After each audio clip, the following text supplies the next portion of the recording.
ஐயா 45 ஆண்டுகளுக்கு முன்பு கருணாநிதி இருக்கும் பொழுது நரிக்குறளுக்கு 310 ஏக்கர் நிலம் கொடுத்திருந்தாங்க இறையூர்ல. அதை இவங்க சாப்பிட்டு பண்ணிட்டு வந்தாங்க.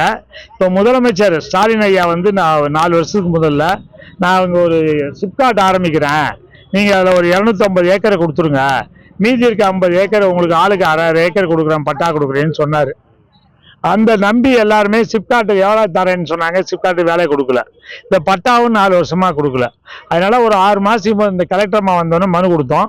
அந்த கலெக்டர்மா இப்போ இந்த ரெக்கமெண்ட் பண்ணி அனுப்பிச்சிருக்காங்க, இவங்க எல்லாத்துக்கும் கொடுத்துருங்க, நிலம் கொடுத்துருங்க அப்படின்னு அனுப்பிச்சு 108 101 பேத்துக்கும் கொடுத்துருன்னு அனுப்பிச்சிட்டாங்க. ஆனால் இதை வரலையும் அரசாங்கம் கொடுக்கல.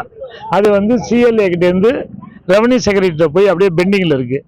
அதனால் இப்போ எங்களுக்கு இவ்வளோ கலெக்டர்கிட்ட இங்கே போராட்டம் நடத்துறதுக்கு இதான் வந்து ரெக்கமெண்ட் பண்ணி அனுப்பிச்சிட்டாங்களே, அந்த லெட்டர் இருக்குல்ல, அதனால் இன்றைக்கி நாங்கள் போராட்டம் நடத்தாமல் வர 7, 8 இல்லாட்டி 9 மெட்ராஸில் போய் முதலமைச்சரை பார்த்து ரெவன்யூ செக்ரட்டரியை பார்த்து எங்களுக்கு கொடுத்த நிலத்தை கொடுங்க.